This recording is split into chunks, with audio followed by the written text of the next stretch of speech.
একটি ১ বছরের বাচ্চার মায়ের কমপ্লেন হলো বাচ্চাকে হঠাৎ যেন খুব বেশি ফ্যাকাশে লাগছে। বাচ্চা হাঁটছিল, চলছিল, সেখান থেকে একটু হাঁটলেই সে হাঁপিয়ে যাচ্ছে, পড়ে যাচ্ছে, আর হাঁটতে পারছে না। এবং হাতের সামনে সে যা যা পাচ্ছে, এমনকি মাটিও সে মুখের মধ্যে ঢুকিয়ে নিচ্ছে। বাচ্চাটি আমাদের কাছে আসে, আমরা যা দেখি বাচ্চার একদম সিভিয়ার অ্যানিমিয়া, মানে বাচ্চার সিভিয়ার ধরনের রক্তাল্পতা। আমরা রক্তের পরীক্ষা করতে দিই, কারণ খুঁজতে গিয়ে জানতে পারা যায় এটি হলো থ্যালাসেমিয়া মেজর। বাচ্চাটি আমাদের ফলো আপেই আসে। বাচ্চাটির এখন 4 বছর বয়স। বাচ্চাটির স্প্লিন বড় হয়ে গেছে, লিভার বড় হয়ে গেছে, মুখের মধ্যে ফেসের অনেক পরিবর্তন চলে এসছে। প্রত্যেক মাসে মাসে বাচ্চাকে রক্ত দিতে হয়, কারণ তার এই সিভিয়ার রক্তাল্পতার জন্য। তারপর এখন তার আবার জন্ডিসও ধরা পড়েছে। এই রোগটির নাম কি? হ্যাঁ, এটি হলো থ্যালাসেমিয়া মেজর। শুনে খুব ভয় লাগছে তো? খুবই স্বাভাবিক। আজ আমরা আলোচনা করব থ্যালাসেমিয়া নিয়ে। বিয়ের আগে থ্যালাসেমিয়ার পরীক্ষা করা বাবা মায়ের জন্য কেন এত গুরুত্বপূর্ণ? হ্যাঁ, আপনার একটি ছোট্ট সচেতনতাই ভবিষ্যতে আপনার সন্তান, আপনার পরিবারের জীবনকে সুখী করতে পারে। থ্যালাসেমিয়া হলো এক ধরনের জেনেটিক রোগ বা বংশগত রোগ। মানে এটিকে আমরা অ্যাকচুয়ালি বলি অটোসোমাল রিসেসিভ রোগ।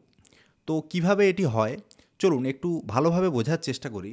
আমাদের শরীরের মধ্যে যত কোষ রয়েছে, সেই কোষের মধ্যে জানেন 23 পেয়ার্স, মানে 23 জোড়া ক্রোমোজোম থাকে প্রত্যেকটি কোষের মধ্যে, মানে 46টি ক্রোমোজোম থাকে প্রত্যেকটি সেলের মধ্যে।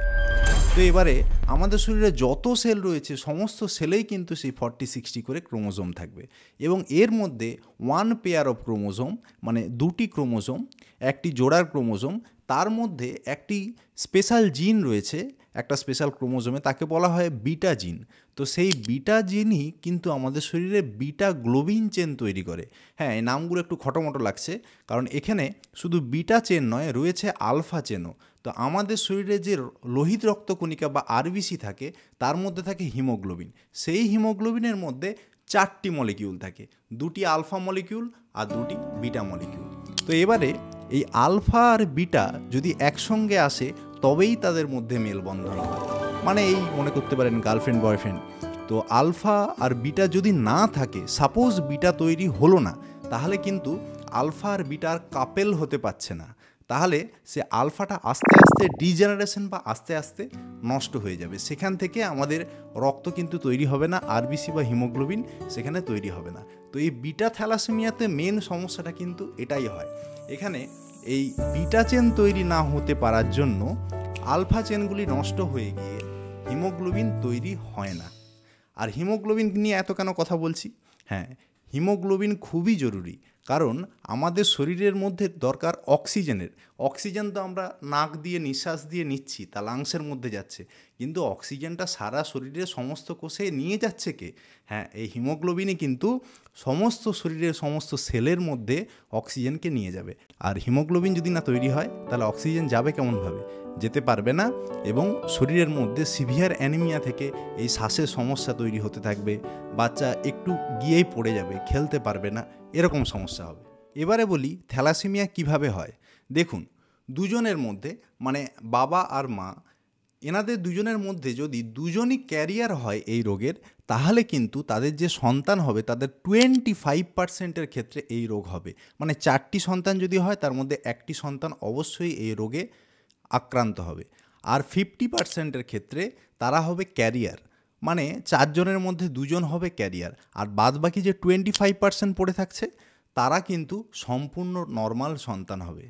তো এবারে বাবা মায়ের মধ্যে দুজনেই যদি ক্যারিয়ার হয়, তাহলে কিন্তু এই রোগের এরকম সমস্যা দেখতে পাওয়া যাবে। কিন্তু বাবা মায়ের মধ্যে মনে করুন বাবা ক্যারিয়ার, মা সম্পূর্ণ নর্মাল, অথবা মা ক্যারিয়ার, বাবা সম্পূর্ণ নর্মাল, সেক্ষেত্রে কিন্তু কারোর ক্ষেত্রেই এই রোগটি দেখতে পাওয়া যাবে না। মানে তাদের সন্তানের মধ্যে কারোর ক্ষেত্রেই এই রোগ থাকবে না। আর বাবা মা দুজন ক্যারিয়ার থেকে যে বাচ্চার এই থ্যালাসেমিয়া মেজর হবে, তাকে কিন্তু প্রত্যেক মাসে মাসে রক্ত নিতে হবে, কারণ তার রক্ত তৈরি হবে না। আর এই রোগের কোনো স্থায়ী চিকিৎসা নেই। এই রোগের একটি মাত্র চিকিৎসা রয়েছে, তা হলো বোন ম্যারো ট্রান্সপ্ল্যান্ট। এটি খুব ব্যয়বহুল, এবং আমাদের কান্ট্রির এই স্পেসিফিক রিজিয়নগুলোতে এত ভালোভাবে এটি সমস্ত বাচ্চার ক্ষেত্রে করাও যায় না। এবার বলি থ্যালাসেমিয়ার লক্ষণ। অলরেডি আমি বলেই দিয়েছি। দেখুন, যদি সিভিয়ার অ্যানিমিয়া হয়, তাহলে তো বাচ্চাকে পুরো সাদা সাদা দেখতে লাগবে, মানে এই চোখের এই নিচে যখন আমরা দেখে থাকি তখন পুরো সাদা লাগবে। তার সঙ্গে সঙ্গে সিভিয়ার অ্যানিমিয়া থাকার জন্য শ্বাসের সমস্যা হবে, মানে একটু খেলছে একটু দৌড়ে যাচ্ছে আর যেতে পারবে না, পড়ে যাবে। এবং সিভিয়ার অ্যানিমিয়া থেকে মুখের সামনে হাতের সামনে যা যা থাকবে তা নিয়ে নেওয়ার, মানে মুখে নেওয়ার প্রবণতা এরকমও দেখতে পাওয়া যায়। এছাড়াও রোগটি যেহেতু ক্রনিক, হাড়ের অনেক সমস্যা দেখতে পাওয়া যায়, স্পেসিফিক্যালি ফেসে, মানে মুখের মধ্যে একটু চ্যাপ্টা ভাব এবং একটি স্পেসিফিক ফিচার মুখে দেখতে পাওয়া যায়। এছাড়াও বাচ্চার গ্রোথ ভালো হয় না, বাচ্চার হাইট অনেক কমে যায়, ওজন অনেক কম থাকে, কারণ শরীরে রক্তের মাত্রা অনেক কম। কিন্তু এই রোগকে আমরা প্রতিরোধ করতে পারি। আমরা বিয়ের আগে যদি থ্যালাসেমিয়া স্ক্রিনিং করাই, হ্যাঁ একটি টেস্ট রয়েছে, তাকে বলা হয় হিমোগ্লোবিন ইলেকট্রোফোরেসিস বা HPLC, হাই পারফরমেন্স লিকুইড ক্রোম্যাটোগ্রাফি। এই টেস্টটি স্কুলে করানো হয়, বড় বড় হাসপাতালে বা ল্যাবরেটরিতে, এগুলোতে কিন্তু এই টেস্টটি খুব সহজেই করানো যায়। তো এই টেস্টটির মাধ্যমে জানতে পারা যায় থ্যালাসেমিয়ার বাহক কি থ্যালাসেমিয়ার বাহক নয়।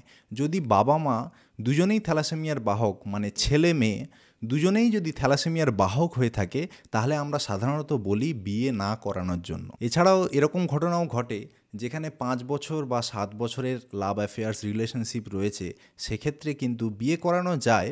কিন্তু যখন বাচ্চারা যখন মায়ের পেটের মধ্যে আসবে, তার যখন 10 to 12 উইকস, 10 সপ্তাহ থেকে 12 সপ্তাহ যখন গর্ভাবস্থায় থাকবে, সেরকম সময়ে বাচ্চার এখান থেকে পেটের থেকে ফুটো করে সেখানে আমরা মাংসপিণ্ড নিয়ে নিই।